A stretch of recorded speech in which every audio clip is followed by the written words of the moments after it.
Carol passes on a Lambo. Manny goes full Rambo. And she knows they're still bad though, right? This is Kurt's Plurbs Blurbs. What up, lunatics? Kurt Money here with episode 7 of the Plurbs, The Gap. Let the blurbs begin. Blurb number 1, A Tale of Two Carols. We see two very different Carols tonight, and they bookend the harrowing journey that Manousos goes on in the Gap there. And let's just take a moment to enjoy how much fun Carol 1 is having here. She's naked as a jaybird, working on her golf game, and you know it, she's still got that tube. Do better next time. Which is a far, far cry from what Carol 2 was looking like, but I'm pushing that till later. All right, no bummers up top. Them's the rules. Good, honey. Blurb number 2, clearance department working overtime in this app. Tons of recognizable and on-the-nose tunes that Carol's singing in here, right? Golfing to the Caddyshack theme, surviving to I Will Survive, and driving face first into the end of the world as we know it. Let's see one of those scenes right now. It's the... Yeah, right. I'm playing a clip from any of those scenes. This is a flag-free cave, copyright-wise. Great tidbit on the pod this week, too. The writers were talking about how they all watch this show alone. They said the one thing in common of everybody who gets alone... They can't stand the silence and they start singing to themselves. I didn't realize that. Yeah. This I get completely. Not because I watch alone, because I do not. No offense to alone, I just don't party with unscripted. But I do live alone with my lady, and I'm singing to her all day long. Hits such as, look at that little butt, or give me them smooches. And who can forget my favorite, she's a stink, yeah. Blurb number 3, Carol's packing heat. When her cop car bites the dust, I love that she takes the shotgun with her. And I love even more that she's storing it in the golf bag. Funny, and also I feel like they're planting a seed here for this gun to pop up to like save the day down the road or something. It'll be like, oh yeah, boom, I got thrown in the trunk. There's a gun in here. Blurb number 4, Mind the Gap, the Darien Gap. As guessed last week by the geography-minded plurbsers out there, this ep is indeed all about Manousos' journey to Carol via the Darien Gap. And boy, is it a battle. I mean, listen to the pod for some details, but there's a lot of fun stuff about his car.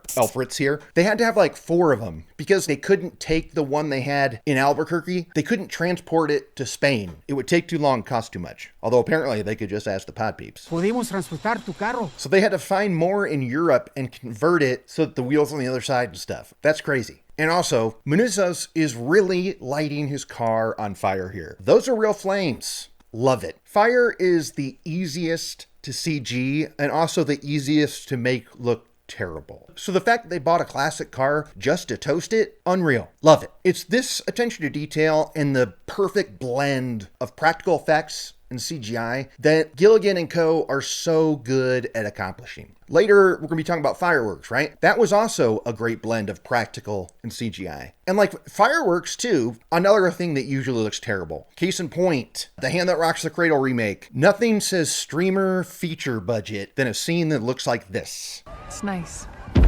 Blurb number 5, Manousos' middle name is Rambo. First off, this fall into the spike tree. Brutes. Then just as brutes is Manousos tending to his wounds Rambo 3 style over a fire later when he's got his machete in the fire and he's like cauterizing the wound with the hot end. Oh, so cool. Manousos is a badass, all right? He's a badass. He didn't have to insert gunpowder into like an arrow wound like Rambo did, but guess what? If Manousos had to, he'd have done it. Blurb number 6, personalized plates for the win. As you can see behind me, I am pro personalized plates. Here, I'll give you a better look. I love that Manny's ride is Fritz, so he's in the Fritz as opposed to on it. And then Carol's new ride, the Rolls, says Ace Baby. That helped answer a question for me. I was wondering, like, is this a newly married couple's wedding venue, the golf course? Or did they get married elsewhere and then they had to pull over somewhere and ended up at a golf course during the pod peepening in episode 1? But the plate saying Ace Baby tells me it's, wait, Ace... That's golf, right? Like ace in the hole. Oh, well, even if it's ace as in like I served an ace because I'm like tennis dude, there's probably some tennis courts here as well. My guess is we got some golf and or tennis lovers did indeed get married there and died there too. So till death and all that. Blurb number 7, a match made in stubborn heaven. Who else is with me when we're watching Manousos dump gasoline all over Fritz? That was giving me major Carol dumping the water out vibes, right? Just that same F you to the pod peeps. Like, oh, you know that I love this car? Oh yeah? Well, boom, I'm gonna light it on fire. Just like Carol was like, oh yeah, any wire survive, okay? Boom, not anymore. I love it. I can't wait for these two to finally meet. I mean, I feel like Carol is going to be a little shook by how hardcore Manousos is, right? And Manousos might even be a little disgusted at how much Carol does use the pod peeps for stuff. I want a Gatorade. The red one. Or even worse, and please don't let this be the case, but what if Manousos rolls up right as Carol is hugging and crying Pirate Lady? Ugh. I do not want that to happen. All right, fine. Let's talk about it. Carol 2.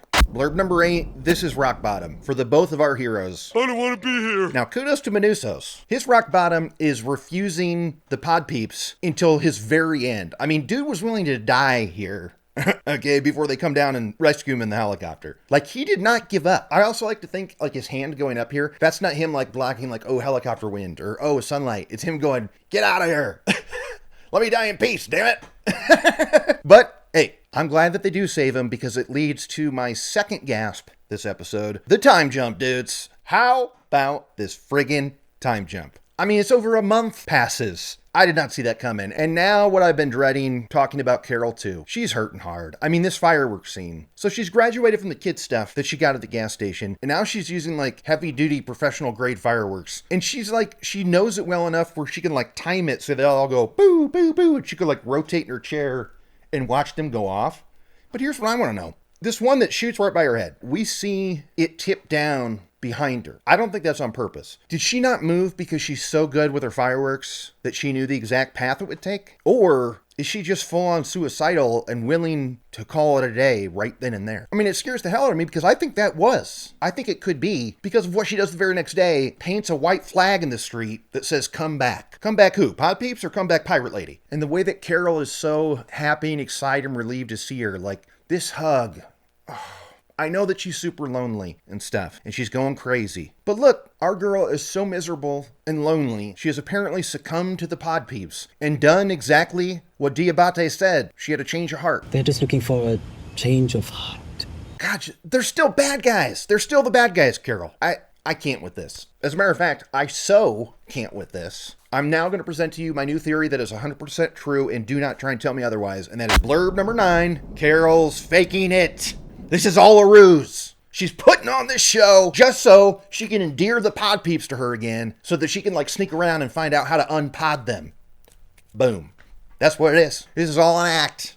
Okay? And now she doesn't have to listen to that damn message anymore, which by the way, we heard 4 times this episode from start to finish. That's why it says come back and not come back Zojia or come back Pirate Lady. She wants them all to come back. This way, Manousos shows up. They team up, join forces, and it's an epic showdown between our 2 heroes and the pod peeps in the season finale. Boom. Oh wait, got another one. Blurb 10. Last Carol on Earth. Let's go back to Carol 1 for a minute. The fun Carol. The Carol's Day Out Carol. I love seeing her have fun here, but to me, I just think that Last Man on Earth did these type of scenes better. I mean, just think of what Tandy got up to in the pilot. Yeah, Carol can golf off a building, and we're having fun doing it, but it's not like fish tank bowling fun or tennis ball to the face fun. You feel me? P.S. Kristen Shaw's character name on Last Man on Earth is Carol, by the way. Carol?